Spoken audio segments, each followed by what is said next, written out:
How can we utilize some of this information to get jacked and tan? Have you seen anything like in terms of people being able to gain a little bit more muscle mass quicker from interactions with the sun, blocking out blue light? Have people been able to lose body fat easier? Just by being in the right light environment with sufficient near-infrared light in particular, we're already supporting energy production at the level of the tissues. In essence, what your body's saying is you need to eat less because you're getting free energy already. Like gym bros, let's say, we'll take nitric oxide boosters. That's like a thing that people do, not realizing that a primary stimulus of nitric oxide production in the body is UVA light. Some people might be thinking, well, I'm already taking 30,000, 40,000 IU of vitamin D a day. But what are the different aspects of taking vitamin D that people need to think about? Vitamin D supplementation trial that showed that we didn't actually get any clinical benefits. So what that is telling me is that if you're supplementing with vitamin D, you're not going to get those benefits. Let's maybe start off talking about that, because I think people sometimes are so fearful of the sun.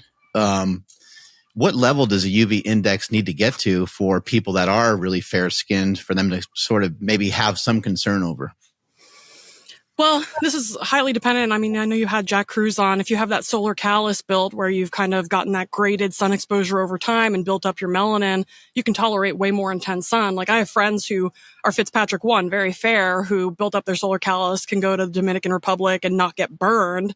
So like, you know, and Jack also lives in El Salvador, of course. He's also Fitzpatrick 1 and he doesn't burn. Like he looks very tan. He looks tanner than I do. And so depending on how diligently somebody is building up that melanin in their skin, they can tolerate a very high UV index and a lot of sunlight. But people who have darker skin naturally, they kind of need more higher UV index sun in order to harness the photonic energy of that sun and actually reap the benefits from it. I'm sure we'll get into that. But like vitamin D status is something a lot of people think about with regards to UV light.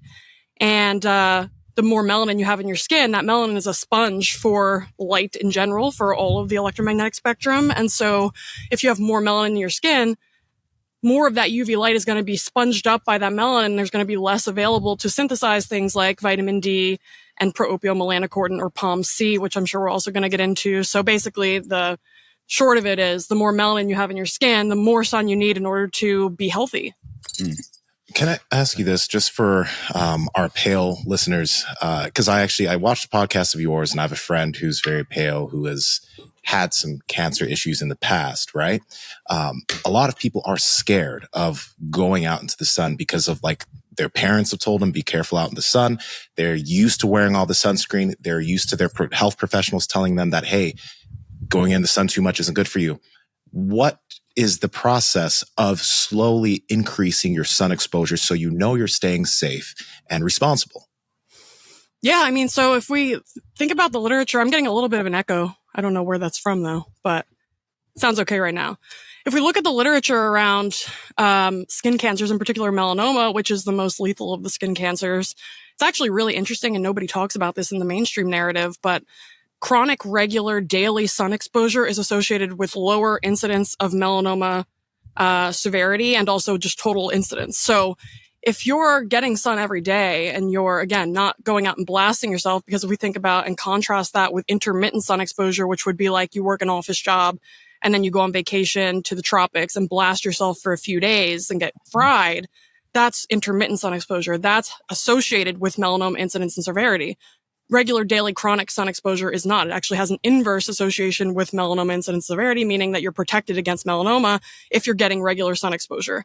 That's also kind of accentuated by the fact that vitamin D status is a strong predictor of melanoma incidence and severity as well, where people who are deficient in vitamin D have more aggressive melanomas and they're more likely to get melanoma. And so when it comes to kind of sussing that out, especially somebody with fairer skin, especially if they live at lower latitudes, there's a lot that we can do to prevent burn risk and also maximize the benefits of sun exposure. So one of the most important things in this realm is the circadian biology. So the circadian rhythm being these 24-hour cycles within the body.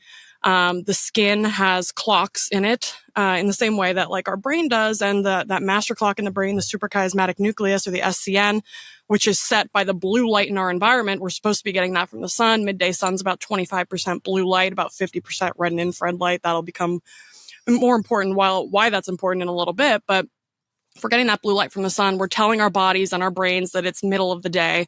And that allows our certain processes, let's say, to be engaged, which would include things like digestion, cognition, movement, but also things like melanin production in response to the sun. So we know that people who have disrupted circadian rhythms are more likely to burn in response to UV light.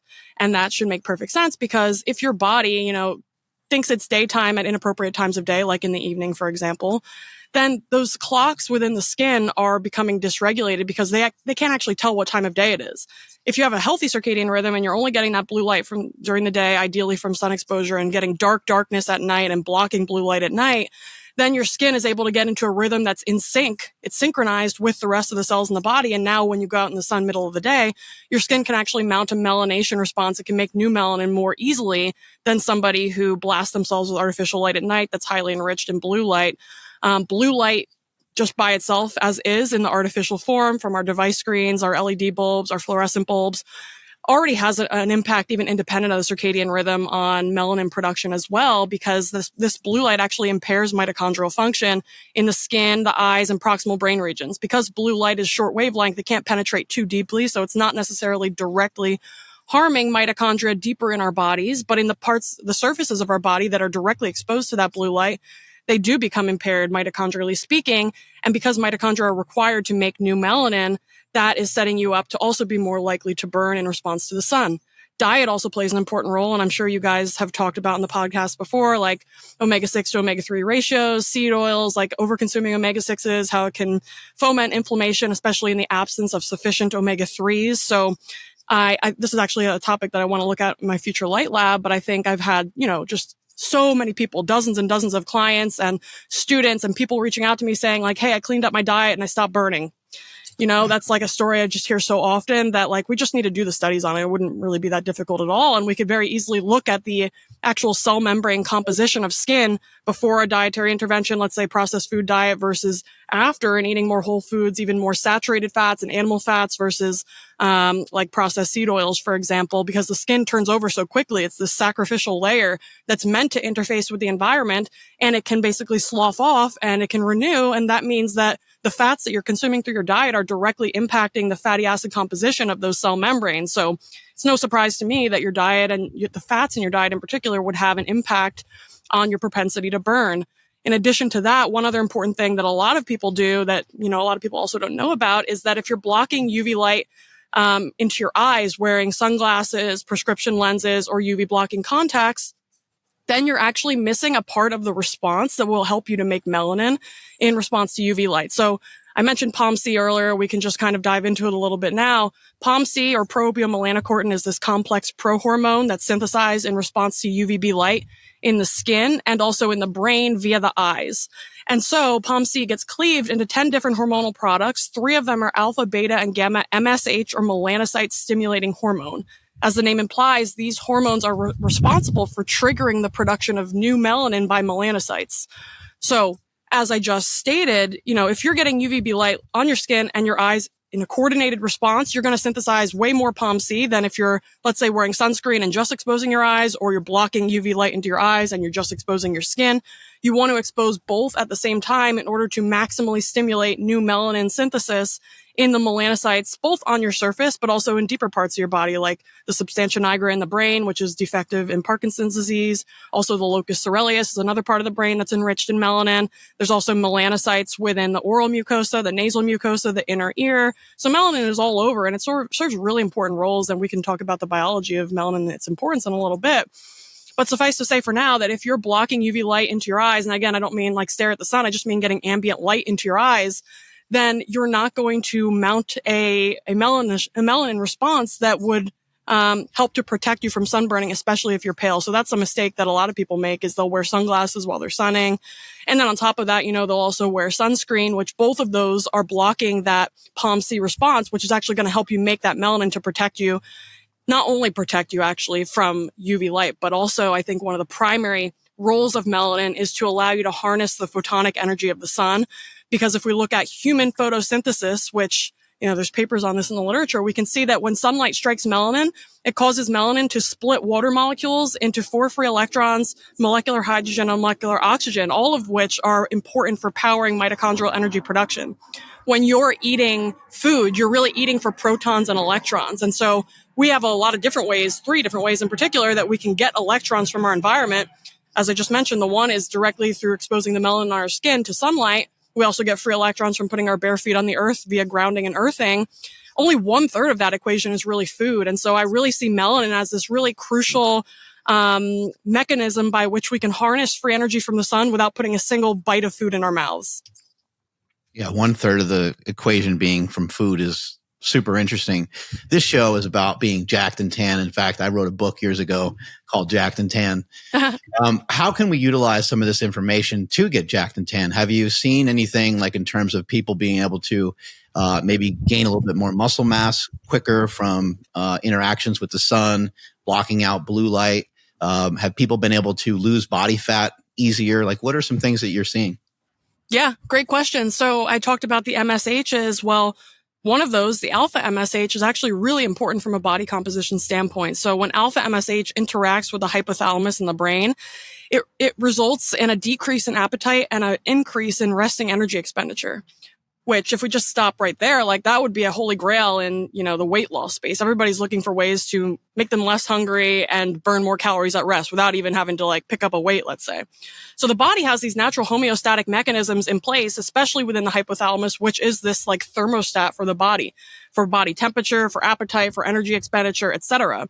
And so we can really think about a healthy body as very able to sense the environment and then adapt accordingly. So, for example, like I mentioned, if you're getting UVB light, you're getting this alpha MSH is suppressing your appetite. Well, I also mentioned you can get free energy from sunlight via water splitting by melanin. So in essence, what your body is saying is you need to eat less because you're getting free energy already. You don't need to be as hungry. And so that kind of makes perfect sense if we think about that mechanistically. With regards to putting on muscle and, let's say, athletic performance in general, there are huge gains to be made from working out outside in the sun, bare feet on the earth. So number one, red and infrared light. I said midday sun is about 50% red and infrared light. Sunrise, sunset, over 80% red and infrared light. This long wavelength light is able to penetrate all the way through the body in the case of near infrared light and directly stimulate mitochondria to make new energy and metabolic water. So ATP and metabolic water, which keeps the tissues hydrated, which keeps them working well, which keeps them healthy, essentially. And so just by being in the right light environment with sufficient near-infrared light in particular, we're already supporting energy production at the level of the tissues, including muscle and working muscle in the case of working out outside. In addition to that, we can consider the effects of UVA light as well. So UVA light is a primary stimulator of nitric oxide production in the body via the skin. So the caveat here is the more skin you have exposed, the more nitric oxide you make because it's made locally in the skin and then it diffuses into the bloodstream where it can have these vasodilatory effects, which increases nutrient and oxygen delivery to tissues, which increases waste removal from tissues. For example, let's say lactate or acid buildup in the muscle during intense workouts and exercise. And we already know people who are in gym bros, let's say, will take nitric oxide boosters. That's a thing that people do, not realizing that a primary stimulus of nitric oxide production in the body is UVA light. It's meant to be that because we as a species lived outside for the vast majority of our evolutionary history. It's only really in the last 150 years that we've moved indoors as creatures when the electric grid rolled out in the late 1800s. Prior to that, the primary sources of light in our environment were the sun, number one, and then firelight would probably be second. But fire is highly enriched in red and infrared light. Again, this light that bathes our tissues in energy and water that helps to facilitate tissue metabolism. If you contrast that with modern humans, we're sitting inside behind glass windows that block 100% of UVB light, 30% of UVA light, and all of near-infrared light because these windows are seen as energy efficient. By energy efficient, I mean if we want to keep our indoor temperatures stable, we don't want heat coming in from the outside. Infrared light is also known as heat.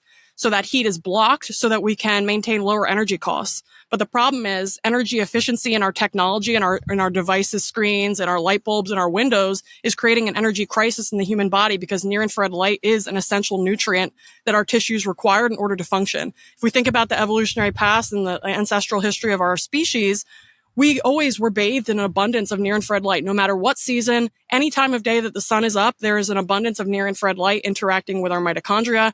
Even if you're sitting in the shade like I am right now, there's grass and there's trees around me. So those green plants reflect a ton of near-infrared light, which allows you to get access to that light even if you're not sitting in direct sun. So when it comes to getting jacked and tan, I mean, the tan part is really a UVB story. Midday sun is has the highest levels of UVB and UVA light. So if you're working out, let's say in the afternoon outside barefoot on the earth, you're getting red and infrared light to support mitochondrial function in the muscle. You're getting UVA light to stimulate blood flow to the muscle and the release of acid buildup in the muscle so you can get a better pump in. You get a better nutrient delivery to the tissues. You also get pain relief. So 3 of the other products that we have from POMC are alpha, beta, and gamma endorphins, which are the endogenous opioid molecules. These are the molecules, that are very similar to the drugs that a lot of people gravitate towards. And we see the opioid crisis in our country. I really, really see this direct relationship between gravitation towards opioid-like drugs and deficiency in sunlight, because this UVB light allows our bodies to make its own drugs. We're literally supposed to be addicted to the sun, but when in the absence of the sun, we gravitate towards these substances to give us a quick hit. But in addition to that, so, we get these pain relieving effects from the opioid, the endorphins. And so that could also help you to get some extra reps in. If your pain tolerance is higher, now you can actually work a little bit harder if you're getting that workout outside. It also increases our baseline dopamine levels, these endorphins, which dopamine is extremely important from a movement quality perspective. That's why, again, in Parkinson's disease, we see tremors. That's really due to the failure of the dopaminergic neurons in the brain. And that's why we also see melanin as being degraded, because melanin can be broken down to make dopamine. They're very tightly linked to each other. So we're increasing baseline dopamine. That's not only improving movement quality and we're getting these pain relieving effects, but we're also getting improved learning, memory, and cognition, and likely motor learning as well. So I also want to do some studies on this in my future lab, where we basically are comparing the adaptive response to different workouts or different tasks when it comes to neuroplasticity, and whether people can learn new motor patterns better if they're under natural light. And my hypothesis is that they would. I want to quickly rewind. We've been talking about sun, and inherently we mentioned vitamin D quite a few times. And some people might be thinking, well, I'm already taking 30,000, 40,000 IU of vitamin D a day. I get my vitamin D levels checked. They're great. So not that it's bad, but what are the different aspects of taking vitamin D that people need to think about when it comes to getting it from the sun, or even when you're in places that you don't have as much sun as like somewhere in California, right? Mm-hmm. Yeah, so this is a great question. I really like to think about vitamin D as a biomarker of your sun exposure habits. That becomes abundantly clear when we look at the more recent literature, such as the VITAL study, which is a large-scale vitamin D supplementation trial that showed that we didn't actually get any meaningful clinical benefits from vitamin D supplementation, despite the fact that vitamin D deficiency is associated with a whole host of diseases, including neurodegeneration, multiple cancer types, diabetes, autoimmune diseases. We didn't see any benefits on any of these outcomes. So what that is telling me is that if you're supplementing with vitamin D, you're not going to get those benefits. The benefit of your vitamin D status being adequate or optimal is that means that you're getting enough sun, which means that you're stimulating all these other pathways. So when you're in midday sun, you're not just making vitamin D like we talked about, but 12 plus, like a dozen other vitamin D-like molecules are made in the skin in response to UVB light. So that's just one part of the story. Like, we're making way more molecules than just simply pre-vitamin D in the skin from 7-dehydrocholesterol in response to UVB light. But in addition to that, of course, we already talked about, like, we're getting the benefits of red and infrared light. We're getting the benefits of UVA light. We're getting the POMC production. So you're getting all of these benefits at one time in synergy when you're in especially midday sun, versus if you're taking a vitamin D supplement, you're only affecting one singular marker that is really meant to serve as this indicator of your sun exposure habits. So my main beef with vitamin D supplements is that it's blocking your ability to see what your vitamin D status is without the supplement, which means you don't know if you're getting enough sun for your body. There is one exception here, and I would say if you have severe vitamin D deficiency, we know that vitamin D plays really important roles in calcium homeostasis within the body, and rickets, which is like severe vitamin D deficiency, is associated with bone, abnormalities in bone and teeth, and calcium balance in general. And so if somebody has rickets or they're severely deficient, like under 20 nanograms per mil, there can be a time and place to supplement to just get them back up to some sort of a baseline that's not dangerous. But from that point, we really need to talk about optimizing sun exposure habits in order to actually reap the benefits of having an optimal vitamin D status, which I would say is anything at minimum greater than 50 nanograms per mil, but ideally between 60 and 80, which is what our more outdoor living communities will experience if you look at their vitamin D status. I want to ask a quick question for clarification. Does this mean that man, like, does this mean that if somebody who's supplementing a lot of vitamin D, they get their labs done and they see a level that is optimal or something, they're having a bunch of other host of health issues, could that supplementation of vitamin D be masking some other things because they might not be getting a lot from the sun? Yeah, that's exactly what I think. I think, vitamin D supplementation is really only good for rickets at this point. There may be some acute benefits in the context of like respiratory illnesses. There may be some specific context in which like it can make sense to supplement in the short term. But for long-term supplementation, we now have the data in the literature from that vital study showing we're not going to be receiving the benefits we think we are via just supplementing. So that's my perspective on that. I really think just getting into a more outdoor style of living, like now basically, I used to be a big supplement girly. Like I would spend a ton of money on supplements. And now what I do is, and what I recommend to my clients is instead of spending money on supplements, spend money building an outdoor space that's functional, that you enjoy spending time in, that allows you to get more of that out time space. Like especially if you work from home, building an outdoor office that allows you to, have shade to see your screen, but also gives you the opportunity to get some sun during the day, maybe get some grounding in, being barefoot outside more on the earth or pavement. Like there's so many things that we can do to improve our exposure to natural light. And for people who, let's say, work jobs who aren't able to get out midday, like even just taking a lunch break outside is way better than nothing at all. We had a study that came out in January of this year by Glenn Jeffries, who's a big red light researcher.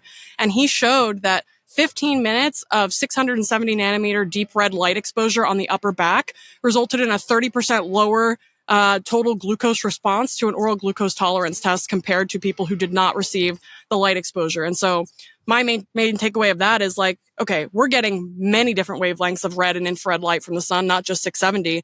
But if we look at this isolated wavelength effect on blood sugar response to an oral glucose tolerance test, which we can, of course, extrapolate to a higher glycemic meal, that's a huge response. Having a 30% lower glucose response to that is huge. And so if we just simply take our meals outside when we can, or getting some sun before having our meal, that could be a huge benefit to our glucose metabolism and our overall health, because we know that having elevated glucose levels consistently is very damaging to our cells, to our microvasculature, and to our nerves.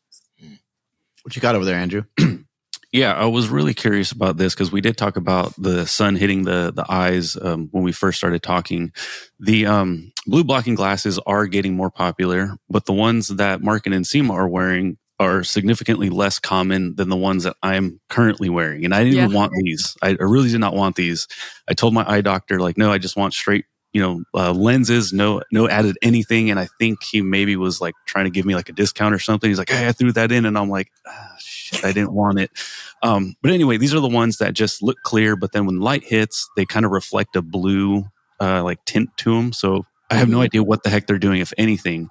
But because these are more common, are these a problem to be wearing every single waking hour? When the sun is out and I'm out in the sunlight, am I still blocking the good blue light that I want? And then at night, is it even blocking the artificial blue light that I don't want? Yeah, so great question. You don't have to worry because those glasses don't work at all. They're blocking like 2% of blue light. They're like, it's not doing anything. The best test for your blue blockers is if you have any sort of a device screen or like any blue LEDs anywhere. Sometimes they'll even send you like a blue LED, just like a little push button so that you can test it. If you can see the blue light through the glasses, they're not working. If you have a pair of daytime blue blockers, they will typically have a yellow lens. If you have a colorless lens, they're not doing anything, basically. The daytime blue blockers block about 60% of blue light. They have a yellow tinge. If you look through them at a blue light, blue will look more greenish. The nighttime blue blockers, or the 100% blue blockers, have a dark orange lens like the ones that Mark is wearing right now. Those will block 100% of blue light. And if you look at a blue LED, you should not be able to see it at all. It should look gray. So that's a good test for your blue blockers that you can do to see if yours work. Yeah, so they're great. I personally use Bond Charge. Raw Optics is really good. Block Blue Light makes some as well. So there are good options out in the market. You can also get prescription blue blockers too. So either daytime or nighttime. If you're somebody who wears glasses and you're going to be on screens a lot during the day and you work, let's say, under like a lot of fluorescent bulbs or LED bulbs and you're on screens at the same time, popping on blue blockers can be very beneficial. You can also use native filters on your computers and your phones. So Iris is really good. iristech.co. They make a good software for computers to automatically block a percentage of blue light during the day, and then it's fully blocked at night and goes into a red mode. There's also Flux is another option for Android phones and computers. For Apple devices, I have a pinned post on my Instagram that shows you how to put a filter on naturally onto your screen and make like a hotkey for it as well to make it really easy to turn on. I personally keep my phone on amber all day long. And at nighttime, if I'm going to be on a lot, I'll make it red. So that's an easy trick that anybody can do. It's relatively inexpensive. But again, the more that you can just work on screens outdoors, you're going to be much more benefited by that balanced light spectrum versus just being on any sort of artificial lights, devices, and light bulbs indoors is already going to be pretty harsh, especially because the skin is also sensing your light environment. It's not just your eyes. So the skin contains non-visual photoreceptors that are sensing the light environment, including melanopsin, which is a blue light detector, and neuropsin, which is a UVA light detector. Both of those are also expressed on the cornea. Melanopsin is also expressed in the retina. So that blue light detector in the retina is really responsible for sending the signal to the master clock of the brain to tell it when there's blue light in the environment, which is telling the body whether it's midday or not, essentially. And so that's why blue light and blocking it at night is in particular very, very important, because that's the signal that's telling our bodies that it's the middle of the day. So we obviously don't want that signal at night, because that signal is then going to suppress the response of our bodies to darkness, which is what's required in the evening to get us into the state of regeneration, repair, tissue turnover, wound healing, etc. Blue light is also directly suppressing melatonin release from the pineal gland. So if you want to, fall asleep easily and stay asleep, get good quality sleep, we need to have that melatonin rising in the evening in response to darkness. And as long as you're exposed to even small amounts of blue light in your environment, unfiltered, that's going to suppress that melatonin response, and it's going to harm your sleep quality and duration. For years on this podcast, we've been talking about the benefit of barefoot shoes. And these are the shoes I used to use back in like 2017, 2018. My old Metcons. They are flat, but they're not very wide, and they're very stiff and they don't move. That's why we've been partnering with and we've been using Vivo barefoot shoes. These are the Modus Strength shoe, because not only are they wide, I have wide ass feet, and so do we here on the podcast, especially as our feet have gotten stronger, but they're flexible. So when you're doing certain movements, like let's say you're doing jumping, or you're doing split squats, or you're doing movements where your toes need to flex and move, your feet are able to do that and perform in this shoe, allowing them to get stronger over time. And obviously, they're flexible. So your foot's allowed to be a foot. And when you're doing all types of exercise, your feet will get stronger, improving your ability to move. Andrew, how can they get their hands on these? Yes, head to vivobarefoot.com/powerproject and enter the code that you see on screen to save 20% off your entire order. Again, that's at vivobarefoot.com/powerproject. Links in the description as well as the podcast show notes. I want to ask this real quick. I asked it for like the pale folks, but now for Black people that are living in places that don't have much sun. I know people who advise their kids not to get in the sun as much because you don't want to get as dark, etc. And it's just one of those things where it's like, okay, what do they need to be mindful of when they're living in places that don't have as much sun because you're from Africa? And if you're someone who avoids sun and you're darker skinned, right? What should they be careful of? Yeah, so for context, anybody who's not watching, I'm mixed. So my dad's half the family's Black, my mom's half is Scandinavian. So we can talk about mitochondria in a little while, but depending on your maternal line, your mom's side of the family, that's where your mitochondria come from. So in my case, my mitochondria come from Scandinavia, which means my mitochondria are kind of expecting cold environments part of the year and then better quality sun the other part of the year. Somebody who has a maternal line from Africa, for more equatorial regions, they're really expecting high quality UV light year round. We can think about the mitochondria as both electromagnetic or light detectors and emitters. So if you get an infrared camera, you can look at somebody on it because we're making a bunch of infrared light, aka heat. So that's how our body temperature is maintained. But the mitochondria also make UV biophotons alongside some other parts of the cell as well. So our bodies are also making UV light, and that gets ramped up like crazy in response to cold, especially in people who have more northern haplotypes or northern uncoupled mitochondria from Scandinavia and like northern regions. The more equatorial haplotypes are really expecting more of this UV light year round. You can make some in response to cold, but people with more equatorial mitochondria tend to do better in warmer climates. They tend to be kind of cold averse. They don't necessarily make as much of this infrared light and UV light in response to cold, though I do think that can be trained to a certain extent. But anyway, what I wanted to get at is that for people who have darker skin or, have ancestors from equatorial regions, there's a lot of like white culture that has kind of worked its way into like the recommendations that are made for even people with darker skin who don't necessarily have ancestors from North America. Most of the U.S. states, like at least the continental U.S. states, are at a northern latitude. So sun quality is much lower with regards to UV index than places like Nairobi, Kenya, which is at both a high altitude and an equatorial latitude, meaning its UV light is just off the charts.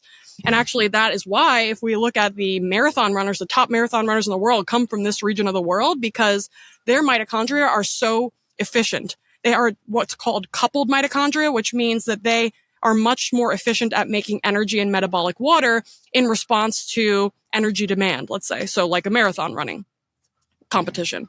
And so if we think about energy efficiency, we really think about these people who have super, super dark skin that have these physiques and this capability of just running so fast for so long.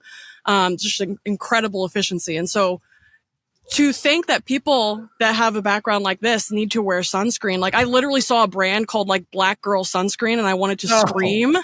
I wanted to scream because I'm like, you don't understand. Like it's somehow like we've shamed melanin and like it's a bad thing. Meanwhile, it gives people superpowers. Like we can look at those marathon runners. We can just look in general, athletic performance. There are so many melanated folks that are in sports and they're like at the top tier. And it's not a mistake that that's the case. So we really need to be embracing that and not like just listening to white man's propaganda around sunscreen and blocking sun, because we actually need that sunlight in order to thrive physically. Gotcha. You mentioned red light having a positive impact on glucose, and blue light, I believe, has a negative impact. What have you seen with that? Yeah. So exactly. We know that, the more blue light you're exposed to, like I mentioned, this blue light directly impairs mitochondrial function. We also know that blue light is able to stimulate POMC production in a subset of neurons within the brain that don't unlock the full repertoire of cleavage products. So it makes POMC, but it doesn't give you the alpha, beta, and gamma MSH and the endorphins. Instead, it gives you ACTH, which is an upstream product that can get cleaved into alpha MSH, but it doesn't when it's made in this part of the brain. But ACTH, when it goes into the circulation, it triggers the release of cortisol from the adrenal glands. So simply being under a lot of artificial lights that are enriched in blue wavelength light is enough to stimulate cortisol production, which then in turn increases your blood glucose levels. It's a mild stress response, which cortisol is not bad. Cortisol is a circadian biosensor, I like to refer to it. So is melatonin. Cortisol is supposed to peak early in the morning. When you wake up, it gets, substrates liberated, glucose and fat into the bloodstream to allow your body to get up and at it for the day. But it's not supposed to be elevated consistently throughout the day. It's supposed to gradually go down. And as it goes down, melatonin starts rising. And this is a healthy circadian balance between the two. But if you're on unfiltered screens and under like fluorescent bulbs all day or LED bulbs, now you're giving yourself this harsh blue light that's directly stimulating that cortisol to stay more elevated. And as a result, that's creating more insulin resistance in muscle because cortisol has that effect. It's also elevating your circulating blood glucose levels without even putting a single bite of carbohydrates in your mouth. So that is absolutely something that we can mitigate, but it's something that a lot of people are experiencing without even realizing it. Is there other ways to mitigate blue light? Like, are there supplements and like other things that we can do other than just like throwing on glasses and trying to shut the lights off and stuff like that? Yeah, I mean, so the best things that you can do are to either get new light bulbs, put filters on your screens, and if you can't do those things, that's when you want to resort to blocking it with glasses, whether it's daytime glasses. If we do want some blue light during the day. It's important from a circadian perspective, but we don't want all of it. So that's where the yellow lenses come in. And also, if you're going to be under harsh light environments, also considering wearing some long sleeves, long pants, because again, our bodies do also have these receptors that are sensing blue light. But, we're meant to, like I just said, we are meant to get blue light, but it's always meant to be received with an abundance of red and infrared light because that blue light has an inhibitory effect on mitochondria, whereas that red light and infrared light has this stimulating effect on mitochondria. So nature always provides it in a perfect balance. But the way that we've crafted our energy efficient indoor environments, now we're getting this very unbalanced blue enriched light that's actually having a net negative effect on our mitochondria overall. So the more we can do to just mitigate the actual sources from the screens and the lights directly, that's going to be my number one recommendation. And then blocking would be second. So Jack Cruz took a pretty big dump on us when we had him on the podcast, called us a bunch of clowns and all that good stuff. But I do love that guy. He's given me some really good information. But one of the things that he just totally crapped on me on was I was referencing my mother, who I said was Mexican, and he was like, "There's no such thing," or whatever. We got into that. But what I'm curious about is that's what he said, right? He was like, "There's no nationality," or something like that. So what I'm curious about is, when she was pregnant with me, she lived in San Diego at the time. Really, really awesome weather. Good chance there was a lot more sunlight than there is here. We moved to Northern California, where we have a mix of everything. I get cold in the wintertime. I cover up. I get what I would consider seasonal depression and that sort of thing. But what I'm curious of is it possible to, quote unquote, like adapt, right? Because like we talk about being cold adapted and that sort of thing. But I almost, without it, like clockwork, like you see Mark and Nsima, they're in t-shirts right now. Nsima is just wearing an actual like vest even. But me, I'm over here in the same room, and I'm like, my hands are cold. I can barely write because my hands are just, they're really frigid right now. Is it possible to kind of like adapt into this like region for someone like me who, again, who knows where the heck I'm supposed to be from at this point? I don't know. Is it possible for us to kind of change what that, like, I guess I'll say like homeostasis as far as what temperature is? Yes, absolutely. Especially for somebody like you. So when we talk about mitochondria, it's really a spectrum. So I kind of introduced the idea of coupled versus uncoupled mitochondria. The coupled mitochondria being very efficient at making energy, coming from more equatorial regions. The uncoupled mitochondria being less efficient at making energy, but more efficient at making heat in response to the cold, coming from more northern regions, which should make sense because if you live somewhere that is getting cold in the winter, the ground freezes, that's associated with low levels of UV light. And so the body has this really beautiful compensatory mechanism whereby if you're getting, sorry, my neighbor's going by on a motorbike. He's having way too much fun. Oh my God. So what nature is telling us is that if you're not getting UV light from the sun, you need to get cold. Because when you get cold, you stimulate your mitochondria to make their own UV light via the UV biophotons, as well as more infrared light. So it's actually a really beautiful balance we can see that occurs. He's going to go by again. One moment. Wow, that thing goes. He's ripping. Oh my God, I'm going to have to ask to ride that one. So what nature's telling us is that UV light and infrared light are essential nutrients. And if you're not getting them from the sun, you need to make them yourself. But you cannot make them if you're not getting cold in the wintertime. So the biggest win or the biggest way to combat seasonal depression is by getting cold, because not only are you going to be making that light internally, but you also get a major bolus of dopamine and norepinephrine production from cold exposure, in particular from cold water immersion. Because water has a very what's called high specific heat capacity, which means that it absorbs heat really well. That means when you get into cool water, it really wicks heat away from you very quickly, which allows your body temperature to drop more rapidly versus, let's say, just going for a walk in the cold in like t-shirt and shorts. Both are beneficial, but the cold air takes a bit longer to have those adaptive benefits versus the cold water. So if you're somebody who gets seasonal depression or you're somebody who lives where it gets cold, the best solution for you is to surrender to the dictums of your environment and immerse yourself in that environment, even if it's just for targeted periods of time. Like, you don't have to live outside in the cold in the winter, but even just doing some targeted cold water immersion could be immensely beneficial. There's also a really important axis that exists within the endocrine system called the thyroid brown fat axis. And brown fat is stimulated in response to cold. Brown fat is a very mitochondrially dense form of fat tissue that is actually, when we're born, up to 35% of our fat is brown fat because it allows us to maintain our core body temperature when we're infants. But as we grow up, and if you're not exposed to cold, I think only 7 to 10% of adults are walking around with active brown fat now, because so many people are just cold averse. They're told to bundle up. They're told to avoid the cold. You'll get sick or whatever. couldn't be further from the truth. And if we look at more northern cultures, we see in like Scandinavia and Russia, they have practices where people embrace the cold, and people will go like jump in frozen lakes, and then they'll go into the sauna or the geothermal pools. And this is like a cultural thing that we're just completely missing here in the States, even though it would be immensely beneficial for us because most of the US does experience some form of a winter just because of the latitudes that we're at. But this brown fat thyroid axis is involved in the maintenance of thyroid hormone signaling and thyroid hormone health. So what happens is the thyroid spits out T4, which is the inactive thyroid hormone. Brown fat is actually able to take up that T4, convert it into T3 and spit that back out. T3 is the active thyroid hormone that allows your metabolism to be stoked. The stoking the fires of metabolism helps to keep you warm in response to just, everyday life. So if you're somebody who sits around with cold fingers and toes, that's a sign of poor circulation. That's a sign of poor warmth. There's not enough vitality being spread into your extremities.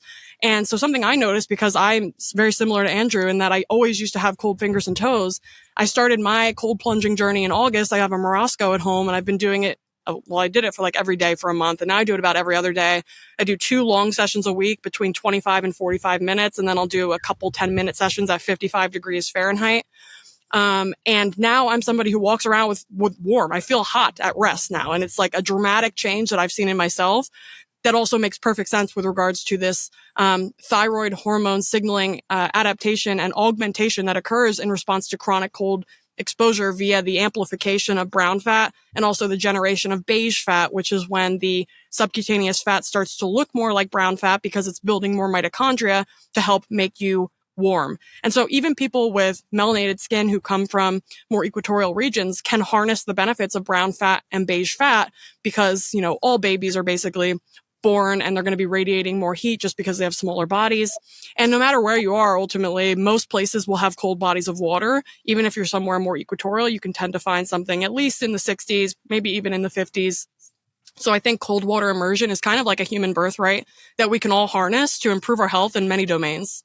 Just making me think of holding my children when they were really young, and I would just all of a sudden just be pouring with sweat. Yes. Because they're like little furnaces. They're so warm. Yes, exactly. If it's cool, if we can kind of go down the seasonal depression route for a second, because I'm sure there's still people that will just write it off like it's not a real thing.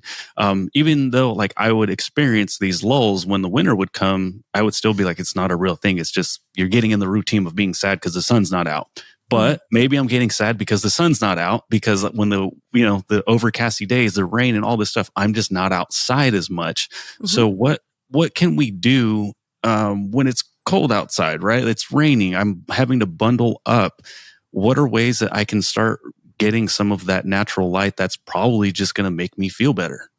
Yeah. So, doing the cold water immersion allows your body to make the light that it's desiring. And it also gives you this huge surge in dopamine and norepinephrine, which makes you feel good, makes you feel accomplished, and overall just improves mood. So that's one.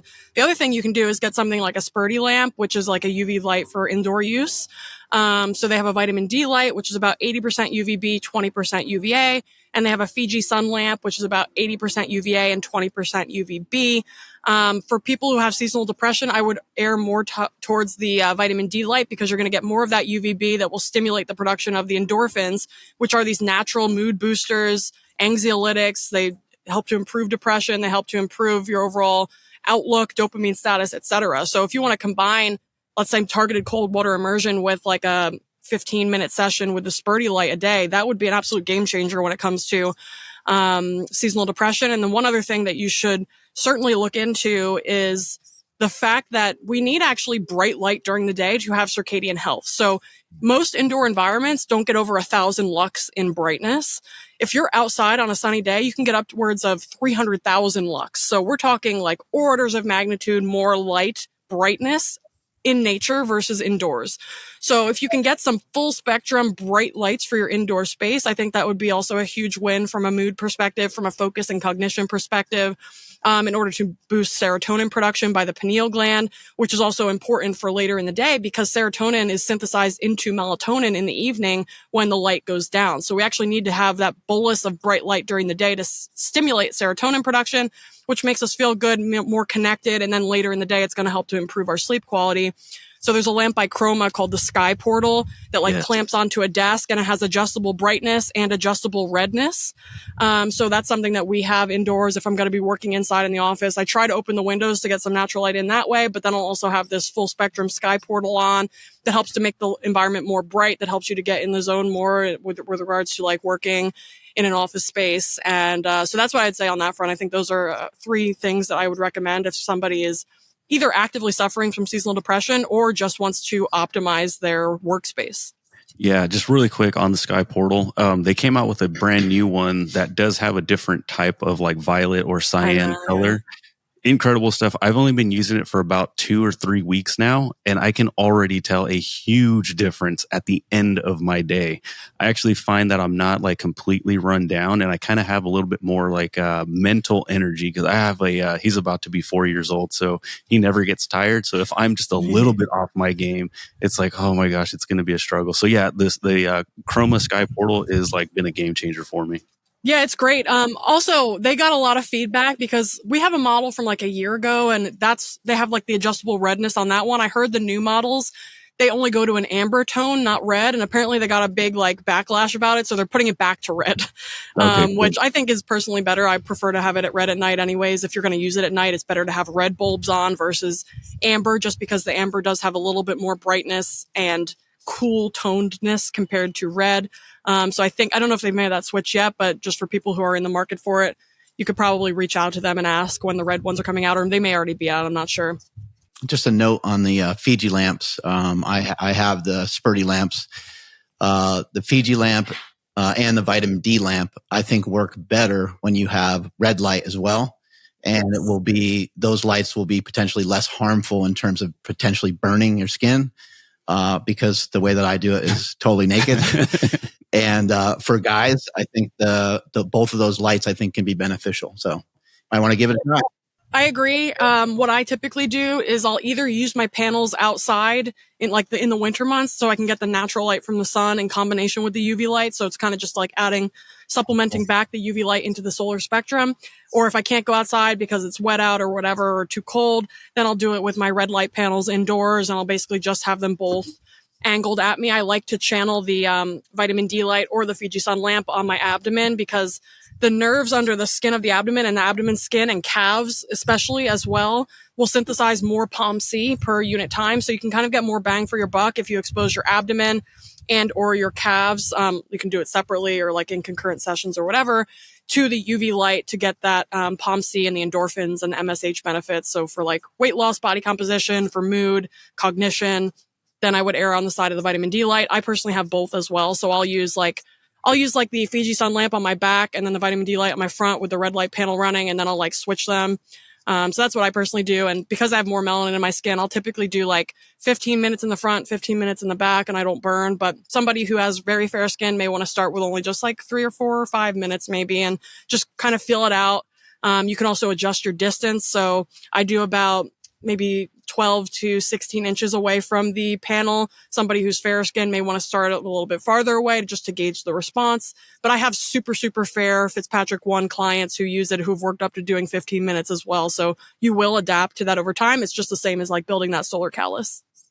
How did you get into this? I know on some podcasts you mentioned that you listened to Jack Cruz when he was on that podcast where he was talking to Andrew Huberman on Rick Rubin's show. And that was an amazing podcast. So people need to check that out. It's like hours and hours of just outstanding information. But you're a longtime doctor, and you've been researching and you've been studying and you've been learning things probably in a pretty conventional way, I would imagine. And then, all of a sudden some of this information comes, and a lot of times if I post about this information, I get a lot of blowback. And I think a lot of other people are still getting a lot of resistance because where's the science? Where's this? Where's that? But yeah, how did you start to adopt this? And then what are some of the changes that you made? Because, you're doing a podcast, you're outside, it's probably kind of cold where you're at. So you have honestly, it's almost 80 degrees somehow. Oh, wow. That's pretty good. I know. You made a lot of changes. So, Yes. For some people listening, maybe they won't, make a change as quickly as you have, but the information must be really compelling for you to change your entire life for it. Oh yeah, for sure. So like before this, I was at Princeton. I was primarily like a food guru, as Jack would call me. So I was looking at the difference between how dietary inputs shape metabolism, ketogenic versus high carb, fasting versus feeding. That was in the Rabinowitz lab at Princeton and one of the top metabolism research labs. And then I started my business and I was primarily microbiome focused. I fell down the microbiome rabbit hole when I was at Princeton. And I really thought that that was like extremely important and like wasn't being discussed enough. And I thought it was like the thing. And so that was the path I was on for up through, April of 2023 when I came across some person. I actually don't know who they are. I've been trying to find them, but somebody DM'd me the podcast. They were like, let me know what you think of this. And I listened to it and my life just forever changed in a moment. It was the Huberman and Jack and, Rick Rubin podcasts. And so first of all, I was just stunned at the information. One, because I hadn't heard any of it before. And two, because it was just like, kind of almost, infuriating to a point, because I was like, this is amazing science. Like, how did I never hear about this? And then of course I went down the rabbit hole and I found out there's actually a ton of centralized literature on this topic. It's not like he's just pulling this stuff out of his ass. So that was like, okay, clearly this information is being gatekept or like just shielded from the public sphere in some way, even though you can just, go into PubMed and find literature dating back decades that's in support of these points that he was making in that podcast with regards to melanin biology and POMC and UV light is an essential nutrient and how sunlight is so important in shaping health in so many ways. And so that was when I jumped down the rabbit hole. And I really just started by dipping my toes in. All I did was started blocking blue light at night. Like the first night I bought blue blockers and I started wearing them starting at sundown.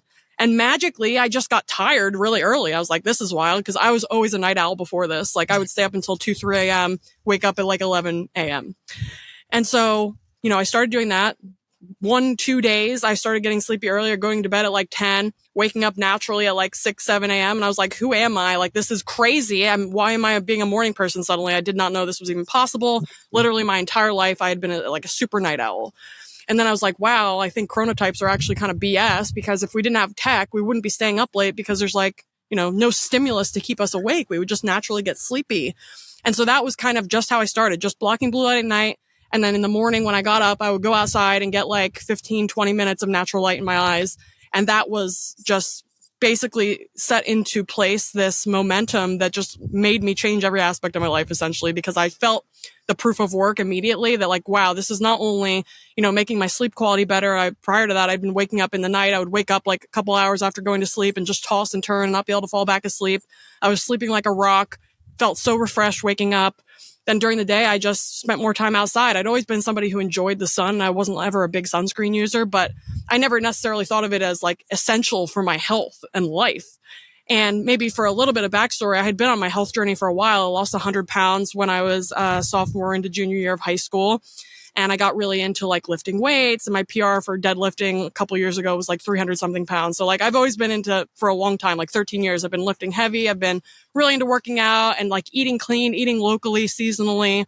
But the light piece was just not on my radar for whatever reason. I heard about Sachin Panda's work when I was in grad school and circadian biology, but like, I don't know. It just didn't seem that important the way that it was presented. And it's just the way that Jack laid everything out into this best story that's never been told. It just really resonated with every cell of my being. And I went down the rabbit hole, and now my entire life has changed. My business has changed. The people I've connected with and my relationship quality and just so many aspects of my health and life are just completely a 180. And it feels, it's just incredible. I think Jack would call it like quantum entanglement. And when you optimize your quantum biology through light, dark, water, and magnetism, you start to actually just naturally get onto the path that's intended for you, is what it feels like to me. Now, I'm curious because I've never delved down the rabbit hole, but Mark's been talking a lot about this water piece and this fourth phase of water, and I have no idea, right? Can you explain to us kind of how that ties into this topic and why it's something that we might also be missing out on in terms of understanding it?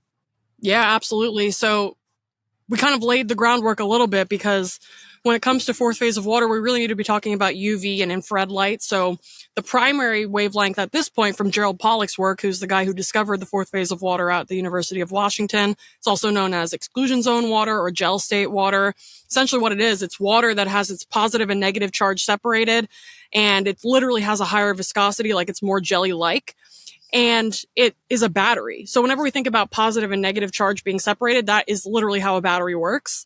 and same in our bodies. So when we're exposed to, in particular, 3100 nanometer light, which is in the far infrared range, it stimulates the production of EZ water, exclusion zone water, from the bulk water that's in our cells. So in our bodies, the gel state water actually does work. And what I mean is that it's actually running metabolism.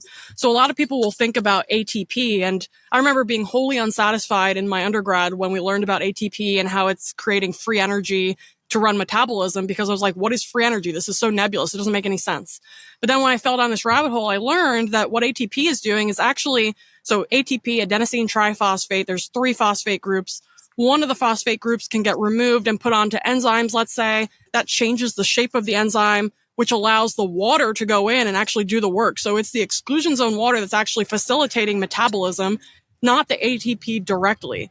And when we look at our modern environments, we can see that there's no infrared light in our indoor environments whatsoever. So we're losing this primary stimulus to produce gel state water in our cells that's required to effectively run metabolism. Also related to the thyroid hormone piece. So we know that if you're deficient in this 4th phase of water within the cells, thyroid hormone signaling is impaired. So things like the dots just start to get connected here when we think about how our environment is deficient in key wavelengths. UV light also plays an important role in exclusion zone water. And actually the experiments need to be done where we look at deuterium depleted water and the effect of UV light on structuring that into exclusion zones, because our cells, our mitochondria, are making deuterium depleted water. It's special. We can kind of maybe talk about it a little bit here. So deuterium is a heavy form of hydrogen in the mitochondria. The way that ATP and metabolic water are produced is through the flow of electrons. So we talked about when you eat, you're eating for protons and electrons. The electrons are what flow through these protein complexes within the mitochondria. And the protons, so the electrons are negatively charged. The protons, which are H+ hydrogen atoms, ideally within mitochondria, they're light hydrogen, also known as protium, not deuterium. Mitochondria hate deuterium, so mostly not deuterium in the mitochondria. These protium ions, which are positively charged, they get pumped out of the inside of the mitochondria into the space between the 2 membranes, because mitochondria have a double membrane system. And so that is, in effect, separating negative from positive charge, which again creates another battery. And then the last protein complex in the mitochondria that facilitates the production of ATP is called ATP synthase. It's an actual nanomotor that has a rotor that spins, and as it spins, it makes ATP. The thing that makes it spin is when protons come in from that intermembrane space and come back into the inside of the mitochondria. So the important piece here is that only protium can fit very well through that rotor.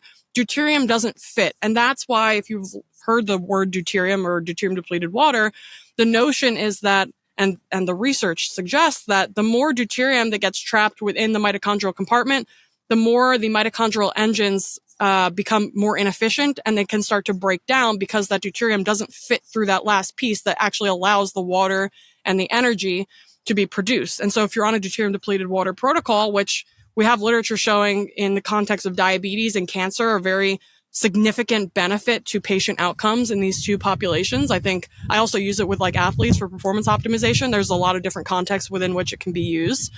But the idea of that is that when you drink deuterium depleted water, it lowers the deuterium levels in your bloodstream. The bloodstream is where the body holds most of its deuterium away from the cells, because the cells with mitochondria do not like that deuterium. And so when you lower your blood levels of deuterium, your body will then pull deuterium out of the tissues in order to maintain the right concentration of deuterium in the bloodstream. So in effect, you're depleting the deuterium in your tissues and your mitochondria by drinking the deuterium depleted water. And so the reason that I bring that up is because from the deuterium standpoint, when we're thinking about optimizing mitochondrial function, we can see that in the chronic disease state, no matter what it is, essentially, whatever disease you want to pick, cancer, diabetes, autoimmune disease, neurodegeneration, you can look at different tissues. We can see mitochondrial dysfunction and whatever tissue compartments we're interested in, depending on the disease. We see deuterium builds up in the tissues in these states, and we see that mitochondrial function is impaired. We can also see another aspect of this process is called mitochondrial heteroplasmy, which refers to the levels of mutations within mitochondrial DNA. So we talked about, actually, I don't think we talked about this yet. So Dr. Doug Wallace, who is the godfather of mitochondrial biology, he's the guy, he's at Children's Hospital of Philadelphia. He discovered, he's still there, discovered that you inherit all your mitochondria from mom. And that's why I mentioned earlier, you inherit down the maternal line. So if you want to know where your mitochondria are from, you have to look at mom, grandma, great grandma on the mom's side, etc. So this other aspect to mitochondrial DNA that you've inherited from mom is this mutation burden, which can either be dealt to you as a baby. So depending on how mom and grandma live their lives, you could be dealt a better or worse hand of mitochondria. And these genes within the mitochondrial DNA encode the proteins that allow those electrons to move through the mitochondria and make energy and water.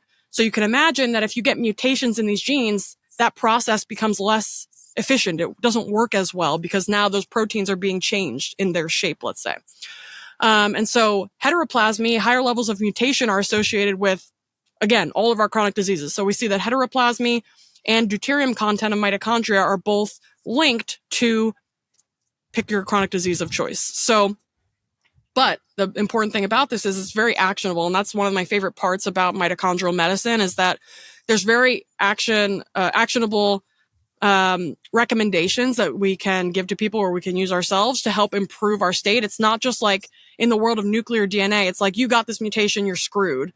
That's not the case at all in mitochondrial medicine. In mitochondrial medicine, we can say, hey, we got some issues here. Now we need to optimize mitochondrial biology through optimization of mitophagy and mitochondrial biogenesis.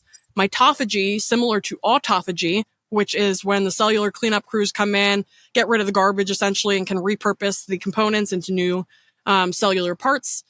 Mitophagy is when the damaged mitochondria are preferentially depleted from the cellular environment. And mitophagy is activated in response to ketosis and fasting, which we're all supposed to get into a good fat burning state by the time we're in REM sleep. That's if you're eating in a more circadian manner, your first meal of the day is large and it's going to be less carbohydrate rich. And your last meal of the day is going to be small and more keto-ish or carnivore-ish because that's going to allow you to get into that state of ketosis overnight. And then if you combine that with sunrise in the morning, ketosis and red and infrared light supercharge mitophagy like no one's business. And so if you're doing that every day, you're getting into that fat burning state overnight and you're seeing the sunrise every day, you're turning on the processes that allow your body to deplete the damaged mitochondria from its cells. And so in effect, what you're doing is you're purifying that colony. And then we can engage things like mitochondrial biogenesis or the production of new mitochondria from the good ones. And now in effect, you actually can reverse age because aging is really dictated by the levels of mutation within mitochondria. If we look at the research, Doug Wallace's work shows that you gain about 10% mutation burden per decade of life. And what that's doing is by the time you're 80 or 90 years old, now your mitochondria look like they're 80 or 90, but you could also be 20 years old and have mitochondria in your liver that look like they're 80, depending on, what hand you were dealt and the lifestyle factors and environment that you spend a lot of time in. And so it's very actionable to literally reverse age in order to optimize health. And when we're thinking about this mitophagy and mitobiogenesis, we really need to also think about the implications here. So if you think about the aging process, we can generally think about it as a dehydration process. You see a baby, it's plump, it's like glowing. And then you look at a 90-year-old person, they're like desiccated, they're dehydrated, they're like withering away. That's because the metabolic water, that deuterium depleted metabolic water made by mitochondria is what hydrates the tissues. And then if you combine that with the right light environment, you're creating that gel state that gives the cells a plumpness, a healthiness to them. And so the more mutation burden you have in your mitochondria, the less energy and water you make, the more dehydrated you become at a cellular level, the more aged your tissues are. And so aging, biological aging, I really think needs to be thought of as a reflection of mitochondrial state, mitochondrial health. And we have so many levers to push on when it comes to improving the health of those mitochondria that I just think it's a very empowering area of science and medicine that we kind of need to shift to because the focus on nuclear DNA is completely disempowering in my opinion. And it's doing a disservice to people who have chronic diseases that don't know that they could actually reverse them. And you can purchase deuterium depleted water, but it's super expensive. What are some other routes people could go? Like I've heard people basically just recommend spring water. There's a lot of different ways to get your own water tested, but I don't know how far people will go with some of these things. So what are your recommendations on drinking water? Yeah. So the deuterium content of your drinking water depends on your latitude. So if you live in Scandinavia, you have very low deuterium in your water, generally speaking. So it's about 130 parts per million. If you live near the equator, your drinking water is going to be around 155 parts per million. However, this should actually make perfect sense because near the equator, the mitochondria are receiving high quality sunlight year round, which means they actually have a better ability to deplete deuterium from the environment that's coming into the body. So sweating is one of the major routes that you can deplete deuterium. Most people don't do a lot of sweating in the wintertime, so you're not getting rid of as much there because, again, that deuterium is housed primarily in the bloodstream. So any water that you're generating through sweat is coming from the blood. So that's deuterium-enriched water. Urination is another way. But if we have high-quality sunlight in the environment, we're going to be sweating more. We're also going to be consuming more deuterium from the water, but also foods that are enriched in deuterium include roots and fruits and basically plant-based foods. The exception being the green parts of plants are lower in deuterium because the chloroplasts, which make the plants green, are similar to mitochondria in that they're kind of racist against deuterium. So if you're eating a lot of starches, fruits, things like this, that's a high deuterium load coming into the body, which is fine if you're in a high quality sun environment. And that's also why this is where seasonal eating comes in, because if you're eating mangoes in Boston in the middle of December, you're eating a food that is essentially a deuterium bomb in an environment that you can't deplete deuterium in that well.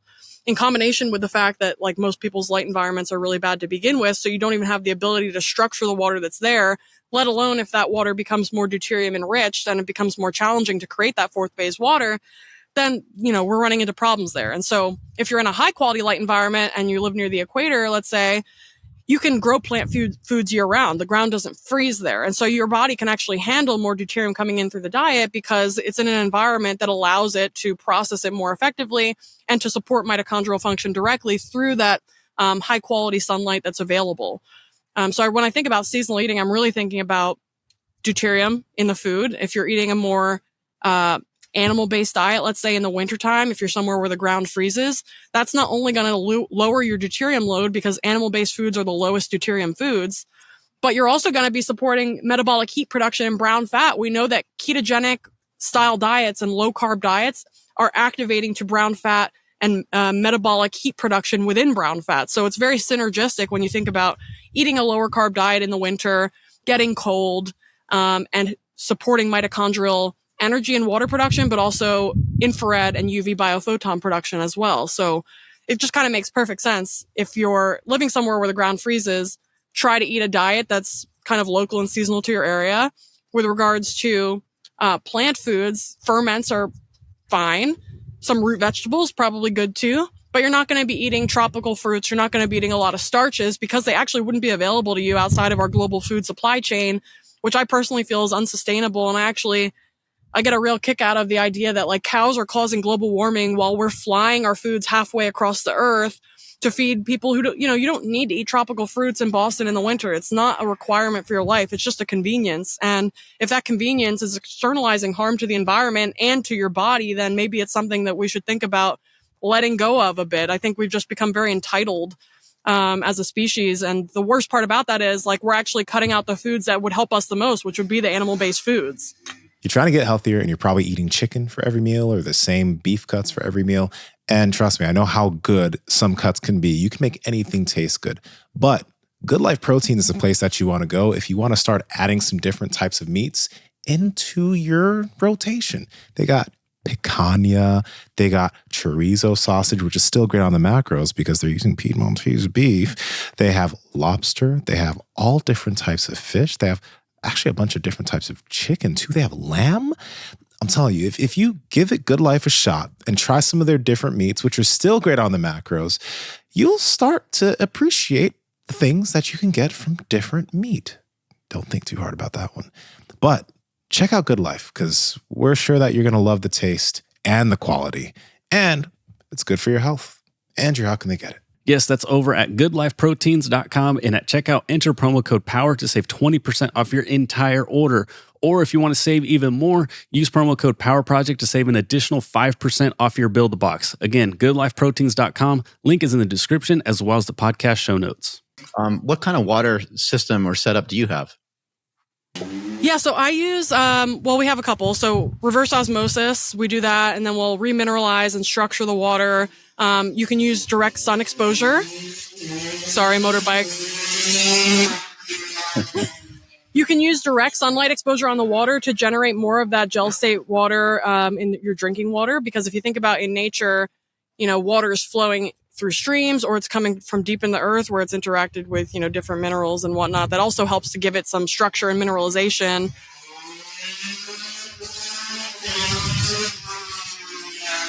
But outside of that, I also like to cycle in spring water too. So I'll use Mountain Valley. I'll also cycle in some deuterium depleted water as well, which I can add into the spring water or to the reverse osmosis. It doesn't really matter. But if somebody wants to do a deuterium depleted protocol, the literature would suggest that drinking 105 parts per million deuterium depleted water is ideal. So that would mean if you have a 25 parts per million deuterium depleted water bottle, let's say 16 ounces, you would add that into about 32 ounces of your regular drinking water. And that would give you around 105 parts per million. And in the literature for diabetes and cancer, what they would typically have you do is a 3-month or 12-week protocol where you're drinking only that during that period of time. And that's shown to dramatically improve insulin sensitivity in diabetics and help to improve outcomes in cancer patients as well. So that's something that people can look into. Also, just from a baseline health optimization strategy as well. I think anybody could benefit from it if they can afford the water. If it's out of budget, you can also just drink northern water. Because like I mentioned, northern water is going to be more deuterium depleted naturally. So water from Iceland, for example, could be a good idea if somebody doesn't necessarily have the budget for deuterium depleted water, but wants to get some of the benefits. And what about just filtered water? What do you have any brands or anything you can kind of lead people to? Just trying to think of something convenient that people could maybe start out with. Yeah, so I think when it comes to bottled water, not only is it very wasteful, but it's also pretty expensive. So we invested in just a countertop reverse osmosis system. It's less than $400, but we were spending a lot of money on bottled water prior to that, and we don't want the microplastics and the plastic waste in general. So getting a countertop reverse osmosis from Blue Vua or AquaTrue, I think is a really good investment, because then you're scrubbing the stuff out of the water that's in there, the pharmaceutical residues, the pesticides, the fluoride, all the things that people, don't necessarily want in their drinking water. You can get that out. And then you kind of have control over what minerals you add back in. You can use something like concentrates mineral drops. You can use some specialty sea salts. There's a lot of different things you can do there. And then from a structuring standpoint, you can even just putting your water directly exposed to full midday sun for even just a couple minutes is going to be majorly beneficial. You can also vortex your water. That's another way to create some structure in it. We have the Mayu vortexer, which is basically just a stir plate with a magnetic stir bar in it that helps to vortex the water. Doing that for 5 to 7 minutes was what they recommend. And you can definitely notice a change in the mouthfeel. So we've done blind testings with our friends where we'll have reverse osmosis water that's structured with sun. We have one that's been vortexed, and we have one with sun and vortexing, and people can actually tell the difference. It feels creamy, almost like the way milk does, versus sometimes water can leave almost like a sticky texture in the mouth. It's kind of just more flat. It loses that flatness and it becomes more sumptuous almost when you start to structure it. And that's literally the gel state that you're sensing in your palate. It's a weird rabbit hole because even what the water is contained in can matter, the shape. I've heard of egg-shaped water bottles. That's Victor Schauberger's work. He was a really big water researcher a while ago. I want to say maybe a century ago or more. But he found the egg shape, and he basically saw that if you vortex water at certain implosion angles, you put it through a funnel that's has a very specific angle to it, that will increase the amount of structured water that's formed. And yeah, water is just really interesting in general. There's also this whole area in quantum biology where we're learning that water is this major source of stored information, and that you can store a ton of information in water. Also, of course, you can store information in DNA, but water has this immense capacity too. And I think we're only just scratching the surface on what that actually means. And I think it also will point to areas when we say trauma is stored in the body, that's actually within the waters of the body in some way. And so I'm really excited about that area of research to kind of flourish in the future. And do you follow a carnivore-ish style diet or keto style diet? I don't. So I just eat more seasonally. I try to like shop at farmers markets and buy local meats, like regenerative meats whenever I can. So, meat is a major staple in my diet, I would say, but depending on the season, there's more fruit or less fruit or squashes. So this kind of time of year, we have a lot of apples and pears and squashes. In the winter, it's going to be way more meats and ferments, maybe some root vegetables, some carrot, beets, potatoes, but for the most part, it's way more animal based, higher in fat. And my body just naturally craves more of these like richer, fattier cuts of meat in the winter too. And I feel like that's going to only increase now that I've been doing more targeted cold exposure. So I'm going to be engaging these pathways that actually consume a lot of fat and sugar. So actually one thing we didn't mention earlier is that when you activate your brown fat, it is a major sponge for glucose and free fatty acids from the bloodstream. So anybody who has, let's say insulin resistance or hyperlipidemia, you can make major headway by engaging in, cold thermogenesis by activating that brown fat, which then serves as this major sponge for excess substrates within the bloodstream. So that's something that can, be majorly beneficial if somebody has metabolic health issues. But I just think at a baseline, if you're eating more meats and fats in the winter, it's going to support brown fat function, metabolic heat production. And it's also just very hearty. I feel like we just tend to crave more rich foods in the wintertime that are a little bit more fatty. I know you work with quite a bit of people, and obviously you probably have been suggesting cold exposure. I don't know if you have dealt with individuals who have very violent reactions to cold or very just negative reactions to cold, right? When it comes to those types of people, because the advice that's typically given is just, okay, maybe that's just not for you, or you should avoid that. But would you suggest that they try to creep themselves into getting into colder and colder water over time, or is it an avoidance thing? Should they avoid it? Yeah, so I think, the important thing with cold exposure and also any form of hormesis, which is like what doesn't kill you, make you stronger type of thing. Exercise is hormesis, sauna, cold is also. So with any kind of hormesis, we want to make sure that people are voluntarily engaging in the activity, because if they feel forced into it, they're not going to get the same dopamine reward response to the activity, which means they're not going to be incentivized to do it again. So they have to get to a point where they're ready, they feel ready, like they're doing it willingly and forthrightly. Starting really slow is huge, especially for people who have avoided cold, like let's say their whole life. And there's somebody who have more equatorial mitochondria, so they're even a little bit more cold averse and less cold adapted than somebody who never gets cold, but they have Scandinavian ancestors, let's say. Starting really slow is huge. So you can start by just dunking your face in some ice water for like 30 seconds and then, take a break and have a breather and then do it again and maybe do it for like 4 or 5 rounds. Start by that way, because there's a lot of temperature receptors in the face that can sense the environment, and that can give you some of that cold adaptation at a smaller level, but it helps to kind of dip your toes in. And then from that, you can move into using some ice packs on your abdomen and just start by, kind of just adapting to getting your core cold, which is kind of the next step there. And then from there, after doing that for a period of time, people have to figure out whatever ramp makes sense for them. But then you would want to go to cold water immersion. But you can even start at like 70 degrees or 65 degrees. It doesn't have to be crazy at first. Just start where you feel like you can stay in there for a little bit. I mean, even just 70-degree water for 5 minutes, like that's a good place to start.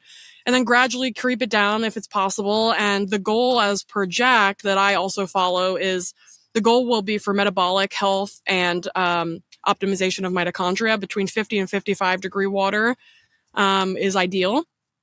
And that you want to shoot for a couple long sessions per week to get the biggest benefits. Because if you go in for only like 2 to 5 minutes, let's say, you're decreasing your skin temperature, but you're actually increasing your core temperature, because that blood is being pushed into your core. And so it's actually creating more warmth in the deeper parts of your body. What we actually want to do is decrease the body temperature at least a couple times a week for, let's say, 25 to 45 minutes. And that's going to allow your what's called your semiconductor network to work better. So this is a little bit of a tangent, but I think it's worth mentioning. Robert O. Becker's work, he wrote The Body Electric. He wrote the book Cross Currents. He was the first non-native EMF researcher in the space. And he was actually a very successful researcher, but he ended up getting canceled after blowing the whistle on the harms of non-native EMFs back in the 60s. He lost his entire livelihood and his lab and everything basically overnight. And this was only the harms of non-native EMFs in the form of like radio waves. We're not even talking about 4G, 5G, Wi-Fi, Bluetooth. That didn't exist back then. So we can only imagine, where that research would be now if it were allowed to have progressed. But anyway, that's an aside. When Becker was graduating from medical school, there was a guy who was a Nobel Prize researcher who gave a talk that Becker was in the audience for. His name was Albert St. Georgi. He won the Nobel Prize for like vitamin C biology and the Krebs cycle. And he said in his talk to the students that it seems like biology is encoding semiconductors, that the proteins within biological systems are actually semiconductive proteins, meaning that they can facilitate the flow of electrons under certain conditions and photons. And so that's what actually inspired Becker to go down the whole like professional trajectory that he did.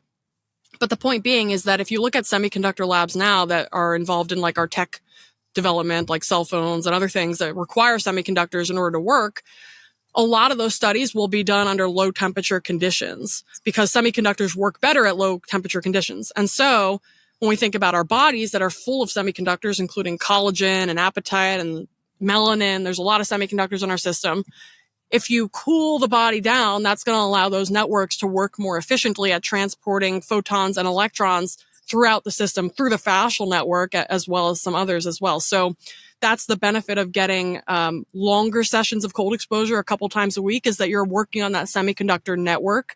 And then, of course, you get all the benefits on brown fat and metabolism, everything else. But the fundamental aspect that you're working on is really that semiconductor network that's going to improve overall health at like a very deep level, because that's going to allow the efficient transfer of energy and light throughout the system, essentially. Okay, Alexis, I need to know what's your split then for this, because I'm going to start doing that. Because right now I'm gonna bring my cold plunge up. It's at like 40 something degrees. I can't be in there for 20 something minutes, right? So what's your temperature? What's your split? I'm gonna copy this shit. Yeah, so I do every other day, 55 degrees. What kind of tub do you have? Do you have a Morosco or no? It's from a Plunge, so yeah.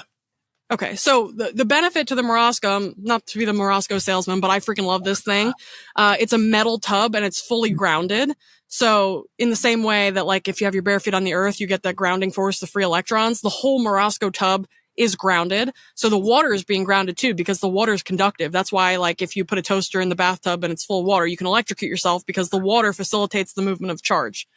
I also put in 10 pounds of Epsom salts in there. So it's also giving you magnesium. It's relaxing the body. It's helping to produce more ATP at the level of mitochondria, because magnesium is a required cofactor in ATP production in the level of mitochondria. So when I get in that tub, it's not only cold, but it's also basically like being in the ocean, because you have that salt and you also have that conductance, that grounding force. And then I'm in there for, depending on the day. So yesterday I did 25 minutes. I'll do between 25 and 45 minutes twice a week. And then another 2 times a week, I'll do 10 to 15 minutes. So it's mostly every other day. Like there may be a couple days in a row that I do it. And then I like to make 2 of those sessions between 25 and 45. And then I'll have 2 sessions about around 10 to 15. So that's my split right now. Do you think it matters if you get into a sauna afterwards, or after you get out, do you want to have your body, do you want to do that on your own, get warm on your own? Yeah, so you can do sauna before, that's totally fine, but definitely don't do sauna after, because you need your metabolism to warm itself back up naturally in order to maximize the benefit of the cold water immersion. One thing that I will say though is for men in particular, there's evidence to show that if you exercise after your cold water immersion, that you get a big boost in testosterone levels. Relative to women, we actually don't have to exercise to get the testosterone benefit, which is interesting. But for men, if you want to exercise and that allows you to warm up more quickly as well, that's completely fine. There will be evidence actually that's in support of that being beneficial. Okay. Yeah, that was written in a book, but like in like the 1900s by like George Hackenschmidt. I don't know if you know who that is. He's the guy that the hack squat machine is kind of named after, because he made he created the movement of the hack squat where the guy holds the weight, kind of behind their back as they're doing like a squat or whatever. Jack Kruse has had some conjecture against Peter Itea, saying that, and there's a lot of people that are saying this. A lot of people are talking about strength training and hypertrophy being good for longevity. What are some of your stance on that? Because I know Jack is, and I think he's mainly talking about people that are getting into like their 40s and 50s and 60s and so on. I think maybe when you're in your between 20 and 40, you can probably get after it and do whatever the hell you want for a little while, I guess. But where do you stand on that? Because Jack is basically saying that your muscle mass is going to be kind of utilizing a lot of your mitochondria or something to that effect, and it's not getting to the brain and the heart. Great question. It's something that I'm very interested in studying more of also in the future. But my perspective on this right now is kind of like you said, I think you can really get after it in your first half of life. And that's probably actually beneficial to a certain extent to building healthy amount of muscle mass that's also metabolically healthy. But as you go into the latter half of life, what we already automatically will see is like anabolic resistance is really common. And I talked about this with my friend Dr. Gabrielle Lyon quite a bit, because oftentimes we think about anabolic resistance as this threshold we need to overcome. But what if the anabolic resistance is actually a built-in mechanism to prevent us from putting on more muscle because we need those substrates elsewhere and we need those mitochondria elsewhere? And so that's where I think we need some more research. That's my current hypothesis, is that if there's anabolic resistance present, it means that we probably have insufficient or unhealthy mitochondria in the brain and in the cardiovascular system. So we would want to work on, I wouldn't be surprised if you work on mitochondrial health and function in those areas, then maybe the anabolic resistance would actually be decreased, because now the system feels more comfortable diverting energy and resources to the muscle. So that's my current stance on that. I really think that you can get away with a lot when you're young, especially building a healthy muscle mass and enjoying your body. I think it's really fun to be strong. It's fun to be athletic. I have personally been athletic for basically my whole life. Even when I was heavy set, I always enjoyed moving my body and then just seeing what I'm capable of. So I think it's really a joy to be involved in that. Some people may not be into it, but I personally am. But then in the latter half of your life, to just develop a healthy movement lifestyle, like going for walks outside and doing functional types of movement, maybe not optimizing to put on as much muscle as possible. I think that's probably the move in these later decades where mitochondrial function starts naturally declining, because I think I mentioned this earlier, like we gain 10% mutation burden in mitochondria per decade, and that's inevitable. That's what drives the aging process. So, you can slow that down to a great extent, but at some point, we're all going to die. And at some level, that's because, assuming it's not like a traumatic injury, that mitochondria in one or more tissues are starting to fail. And so to kind of stalwart that, we really want to work on optimizing the mitophagy, the mitobiogenesis, but then also not trying to push more mitochondria into a tissue that we don't actually require to have. We're not really required to have more of it for survival. Like he will point to gorillas, like gorillas naturally have more muscle. And a lot of people will make fallacious arguments like, I hate this argument. Like gorillas are vegetarian, like anybody can be a vegan and get jacked. Like I think it's a stupid argument, because we're not gorillas and they have a completely different system with myostatin, which controls how much muscle gets put on and things like this.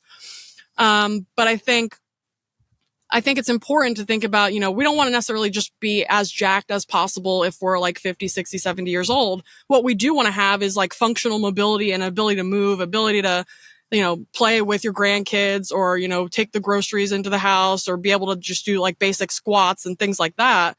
I think that's great. But to be overly muscle bound, I think can actually be an impairment to mobility and your ability to kind of live your life in a more functional way. So I think there's definitely some, like give and take on it. I think we need some more research too, but I think Jack's hypothesis is a pretty good one. What are your thoughts here then with the through line with that and like hormone replacement therapy? Because, some people, they really need it. Some people are using it because it'll help them more easily put on muscle, right? And as you get older, have you thought about that, since you've been having talks with Dr. Lyon, and Dr. Lyon, like she will sometimes help people on that realm of hormone replacement therapy? Yeah, I think the best strategy for HRT is likely to exhaust all other options before using it and waiting as long as possible. If somebody's really miserable and has poor quality of life and they try HRT and it helps them tremendously, they have more energy, they're more vital, they can do the things they love, I don't think there's anyone that can say that's bad for them. But I think the problem is a lot of people will reach for HRT without optimizing their light environment, without optimizing their movement and their diet. And so in those cases, I would say, let's check all these other foundational boxes first. Make sure they're sleeping, make sure they're, getting morning light and getting some midday light and getting their grounding in and eating seasonally. And if they're doing all these things and they're still not feeling quite right, adding in some HRT at appropriate doses, I think is fine. It's totally good. But waiting as long as possible, like holding out as long as possible, I think is probably the move to mitigate the risks and optimize for like the benefits of it. If you guys enjoyed this episode, check out this episode where we talked about the effortless diet. These are habits and practices you can put into the way you eat so that you can lose fat without having to really think about it. So check this one out. Lots of goodies in here.